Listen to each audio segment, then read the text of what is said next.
Hi, so the context of this video is that I'm waiting to get my test for COVID-19 in Tianjin, so just waiting for a message to go and line up, potentially for hours. And I just thought that I'd like to make this video because I've been wanting to make this video for a long time. Probably not many people are going to watch it, but if somebody watches it and they draw some strength from it or some inspiration from it, or it leads to a change, wow, the fact that I could spend some time making a video that could help somebody is really amazing, and I think it's what the internet should be about. It might not be what it is about, but it's what it should be about. I'm going to provide a link to Kevin O'Hara and his alcohol mastery.com website, which is a great resource for anyone who's thinking about these issues. So first of all, I just want to talk about my own experience with alcohol. So to cut a long story short, I come from Australia, which is a big country, lots of different people, not everybody drinks, but certainly where I come from, there was a bit of an alcohol culture, and I wouldn't regret any of it at all. I regret some things I did, but alcohol itself, I don't even remember having a hangover until I was like probably 25 or 26 years old. It was just a lot of fun. It was like drink a beer, drink a goon bag. Somebody from Australia might know what I'm talking about, which is like a bladder or a cask of wine. And it was great. I had a great time with alcohol. But in China, alcohol is completely different because it's really, really cheap. That's the number one thing. So you can get a beer for about $1, and it's really easy to just buy a beer like it's a bottle of water, because it's actually cheaper than water is in Australia. So yeah, it's a tough one. And when you first come to China, you're kind of like, well, I'm the coolest guy in the world. I'm drinking a beer, or I'm drinking a couple of beers every day. But slowly it can start to become a problem, and you could get to the point where you're having a beer at lunchtime, or you're having a couple of beers at lunchtime. A lot of people can handle it, and there's a lot of people who can't. And this video is for someone who's kind of like, yeah, I do have a problem, but maybe it's okay, or whatever. I have stepped into that world, if you will, where you're looking at things through the lens of the alcohol. And it's easy to do. It's a gradual process. And recovery is also a gradual process. I didn't wake up in a prison cell, or wake up with a black eye, or wake up in someone else's bed, or anything like that. There was no dramatic event that led me to stop drinking, but I guess it was a very slow, gradual awakening that it was doing my body damage. And I recovered very, very, very slowly.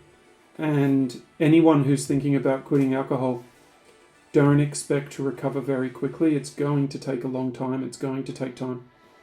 I'll give a couple of really good examples. I had like a kind of a dryness on my elbow here. Like the skin was dry around the elbow. That's gone. I had my big toenails looked really bad.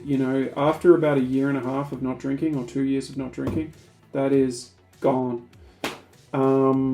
Yeah, there's a couple of things like that. I used to get toothaches in winter, gone.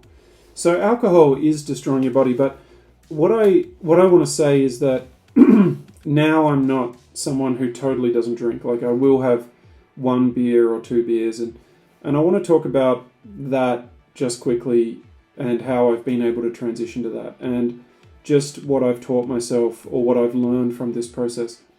So the first thing that I've learned is that your mind basically cannot be trusted. So when I first quit drinking, I remember my mind told me, like repeatedly, this is a bad idea. You have to have a drink. You have to have a drink. And that's a part of alcohol withdrawal. I remember one time my brain basically said, like, you've got to have a drink or you could even not wake up. So, yeah, I mean, your mind cannot be trusted. Your mind cannot be trusted. Your mind cannot be trusted. So it's very important to dismiss those thoughts. And that's the same as when you have one beer or two beers. If I have one beer now with a meal or something like that, my mind will tell me that having a second beer is great. Like I should do that. That's what I should do. Or if I have two beers, my mind will tell me that having a third beer is great, or having a fourth beer is great, or having a fifth beer is great. But in that situation, my mind is lying to me. It's not telling me the truth. And understanding that your mind can lie to you is a very, very important part of controlling your use of any substance. And it's the same as tobacco. I was a casual smoker. I haven't smoked in years now, but I remember when I first sort of smoked like more than 10 cigarettes a day on a regular basis. I did it maybe for a few months. And when I stopped, I remember feeling like this isn't that hard, you just stop doing it. It's a physical thing. But when you're older and compounded with the alcohol, your mind, in a sense, it's like AI. Your mind has learned more about you. So it's become a much more experienced adversary, if that makes sense. So it's got more examples to draw upon. It's got more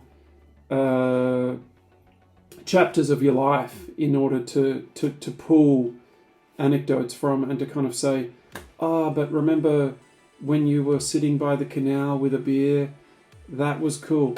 Remember this, that was cool. Remember this, that was cool. None of it was cool.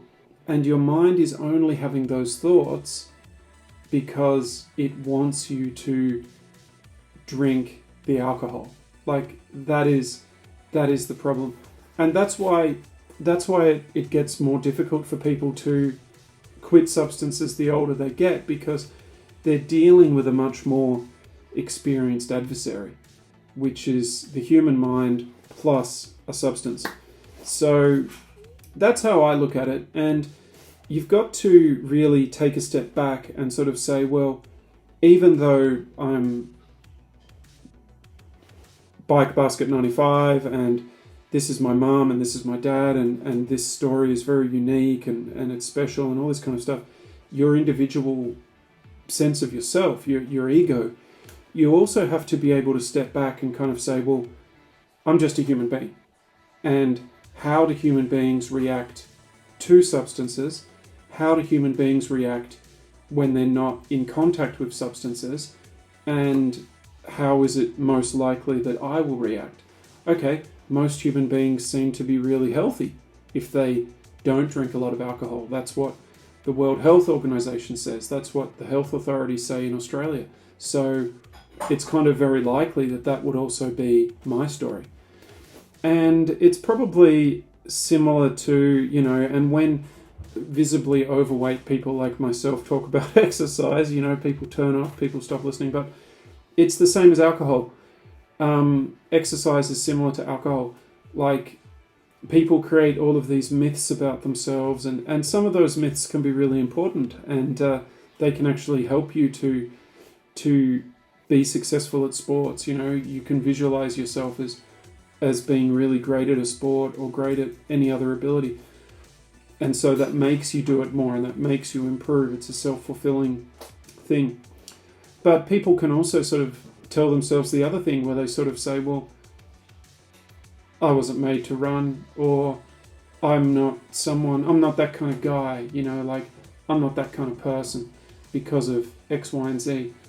And it is, again, important just to step back and be like, well, yeah, you are that special person, you are that unique person, but you're also a human being, a physical human being, and you have these characteristics, broadly speaking, that are shared with so many other people. So, yeah, it's a bit of it's a bit of a mind trip.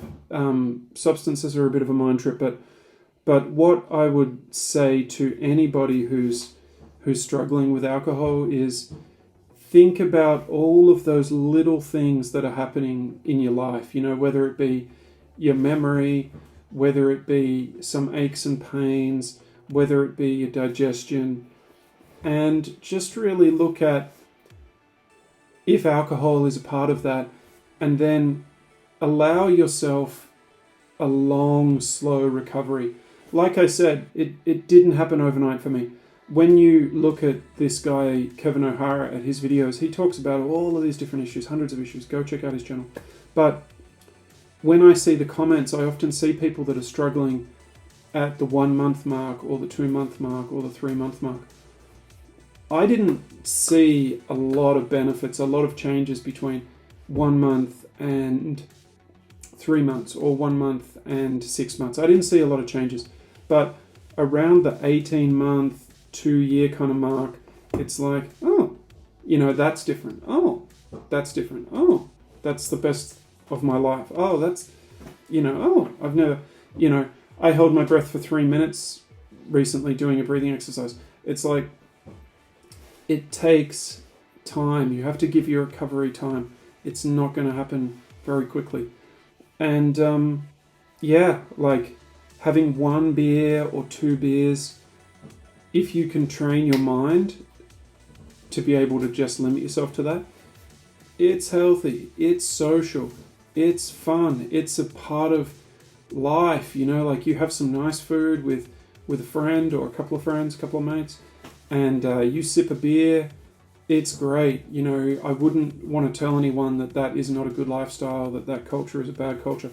But if you've been hitting it hard, I just feel like having that circuit breaker of 2 years or even 3 years. 3 years might be a good amount of time for you. And letting yourself recover fully can be a good idea. And any English teacher in China who is struggling with alcohol, please reach out to me. I will leave my email in the description. And I'm very happy to talk to you about this. So anytime at all, I will reply to you, and I consider it to be a big honor to be able to do that. So hope everybody's well, and I better check my phone. Maybe I've got the message to go get tested. So yeah, bye bye.